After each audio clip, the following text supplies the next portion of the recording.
Channel. ఇవాల్టి video వచ్చేసి ఈరోజు రథసప్తమి కదా. ఈరోజు నేను సూర్య భగవానుడికి ఇష్టమైన పాయసం రెడీ చేయబోతున్నాను. దానికోసం మనము ఇక్కడ ముందుగా ఇత్తడి గిన్నె కానీ లేకపోతే మన ఇంట్లో ఏది అవైలబుల్గా ఉంటే దాంట్లో చిక్కటి ఆవు పాలని బాయిల్ చేసుకోవాలి. ఆవు పాలు అలా మరుగుతూ పొంగాలన్నమాట. కంపల్సరీ పాలు పొంగాలి. ఆ పొంగుతున్న పాలలోనే మనం ఖచ్చితంగా కొత్త బియ్యం ఉంటాయి కదా, అప్పుడే వచ్చిన కొత్త బియ్యం, ఆ బియ్యం ఎలాగో డస్ట్ అవన్నీ ఉండవు కాబట్టి వాష్ చేయకుండా డైరెక్ట్గా ఒక 3 పిడికెళ్ళు మాత్రమే అందులో వేయాలి. అలా వేసిన తర్వాత మిక్స్ చేసుకోవాలి. అయితే ఈ కొత్త బియ్యం కాబట్టి అందులో ఎలాంటి డస్ట్ పార్టికల్స్ ఉండవు కాబట్టి మనం వాష్ చేయాల్సిన అవసరం లేదు.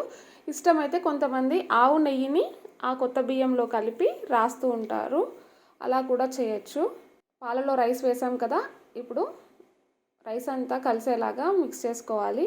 అయితే ఈ ప్రాసెస్ అంతా కూడా మనము సూర్యకిరణాలు ఎక్కడైతే పడతాయో అక్కడే చేసుకోవాలి. అపార్ట్మెంట్స్లో ఉండేవాళ్ళు లేకపోతే కొంతమంది ఇంట్లోకి ఎండ రాదు కాబట్టి సో ఆరు బయట చేసుకోవడము అలా చేసుకోవచ్చు, లేకపోతే లేదు.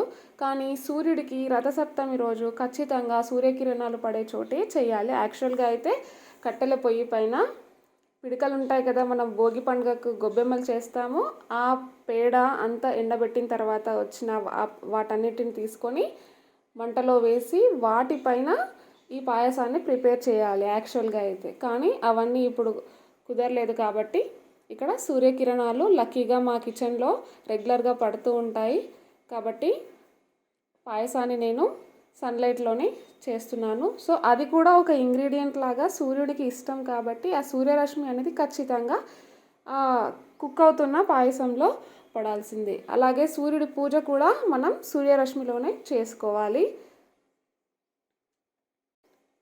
ఇప్పుడు రైస్ ఒక 80% వరకు బాయిల్ అయిపోయింది కాబట్టి ఇక్కడ నేను చూసారు కదా మీరు, నేను 3 పిడికెళ్ళ కొత్త బియ్యం తీసుకున్నాను, అది ఉడికిపోయింది ఆల్మోస్ట్. సో ఇందులో నేను ఒక 1 కప్ వరకు, అంటే మీ టేస్ట్కి తగినంత బెల్లాన్ని మాత్రమే వేయాలి.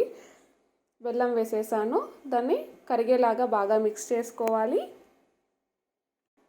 తర్వాత 2 ఇలాచీలని దంచి అందులో వేసుకోవాలి, అది కూడా మిక్స్ చేసుకోవాలి. మీకు నచ్చితే ఆవు నెయ్యి ఉంటుంది కదా, అది కూడా యాడ్ చేసుకోవచ్చు. ఆవు నెయ్యి అంటే సూర్యుడికి చాలా ఇష్టం కాబట్టి మనం ఎక్కువగా ఆవు నెయ్యిని ప్రిఫర్ చేస్తాము రథసప్తమి రోజు.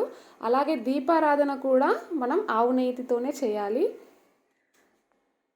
ఓకే, 100% కంప్లీట్గా పాయసం అనేది చక్కగా ఉడికిపోయింది. ఎందుకంటే పాయసం అనేది చాలా మెత్తగా ఉండాలి.